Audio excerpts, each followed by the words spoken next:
sa inyong lahat. Ako si Miss Alharty Magalona at narito tayo ngayon para talakayin ang patuloy na tensyon sa West Philippine Sea. Ang hidwaan sa West Philippine Sea ay nagmula sa pag-aangkin ng China sa mga isla, mga bahora at mga yamang dagat sa West Philippine Sea. Kasama na sa mga islang inaangkin ng China ang Spratly Island, Scarborough Shoal at iba pang isla. Sa mainit na issue sa West Philippine Sea, na kung saan ang mga islang Pinoy ay patuloy na nakakaranas ng paghihirap. Isang halimbawa na rito, ang mga islang Pinoy na kung saan ang kaniyang bangkang pangisda ay ginambala ng barkong banyaga. Nasa frontline ng balitang iyan, si Saisi Madlas.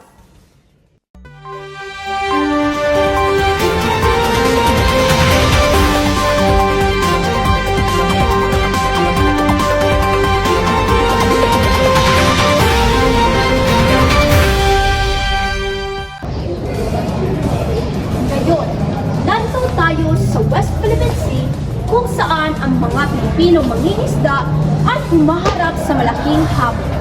Noong nakaraang linggo, si Mang Isko ay ginambala ang kaniyang bangkang pangisda ng isang bangkang banyaga. Magandang umaga, Mang Isko. Ngayon, nais po namin kayong interviewin tungkol sa West Philippine Sea. Ano po ang mga ginagawa ng Philippine Coast Guard sa inyo? Natakot po nila kami na mangisda sa West Philippine Sea at yun po, hindi kami nakakuha ng mga isda, wala akong makain ng aming pamilya. Nakakalungkot naman ang inyong kwento. Ngayon, ano ang nais mong imensahe sa kanila o kilingin sa mga gobyerno o sa mga taga-China? Hiniling ko sa mga gobyerno na bigyan kami ng protection upang hindi na magutom ang aming pamilya at meron na kami makain. Maraming salamat, Mang Isko. Patuloy ang pagsisikap ng ating gobyerno upang maprotektahan ang mga mangingisda at ipagtanggol ang ating teritoryo. Muli, maraming salamat sa inyo. Balik sa iyo, Heart Magalona. Maraming salamat sa Saisi Madlas at magbabalik ang ABCast News.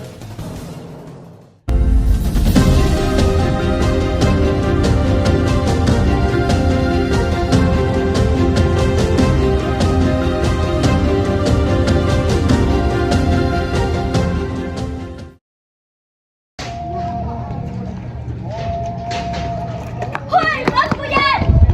Ding! Ang bato! Ha?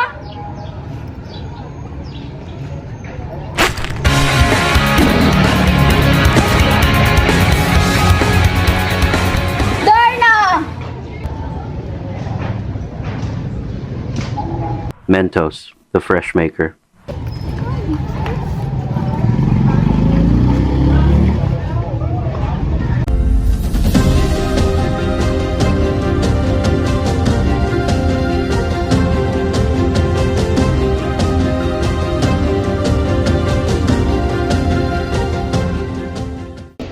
Muling nagbabalik ang ABCast News at para mas maintindihan pa natin ang epekto nito sa ating ekonomiya, kausapin natin si Kate Luzman.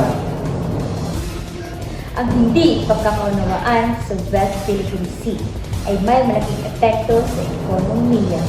Nababawasan ang tuling isda ng mga mangingisdang Pinoy dahil sa mga paghihigpit at pagliligalig ay direkta nakaka-apekto sa kabuhayan ng mga Pilipinong mangingisda. Nakaka-apekto rin ang hindi pagkaunawaan sa turismo at lumilikha ng kawalan ng katiyakan para sa mga potensyal na pamumuhunan. Sa rehiyon, bukod pa rito, pinipigilan nito ang ugnayan sa pagitan ng Pilipinas at China, habang sabay na na-impluwensyahan ang ugnayan ng Pilipinas sa Estados Unidos na nagpapahayag ng suporta nito sa pag-aangkin ng Pilipinas. Balik sa iyo, Zed Vanzuela. Maraming salamat kay Luzmana. Ngayon, alamin naman natin kung paano malulutas ang hidwaang nagaganap sa West Philippine Sea. Nariyan si Aljoline Daas para talakayin ito.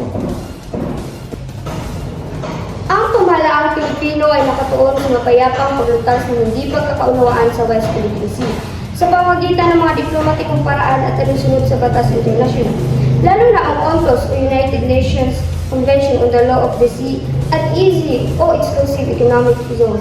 Gumagamit ang Pilipinas ng UNCLOS at EEZY upang mapayapang lutasin ang aliktan sa West Philippine Sea dahil nagbibigay ang UNCLOS na legal na batayan para sa mga karapatan ng Pilipinas sa EEZY nito, na kinabibilangan ng karapatan sa pangingisda at paggamit ng mga yaman sa dagat sa nasasabing lugar. Balik kay Heart Magalong. Maraming salamat, Aljoline Daas, sa iyong pagtalakay kung paano natin malulutas ang hidwaan sa West Philippine Sea. At yan ang balita tungkol sa West Philippine Sea. Ako si Lisa Party Magalona. Ako po si Althea Saisi Madras. Ako si G. Gonzuela. Ako din po si Kate Ella Guzman.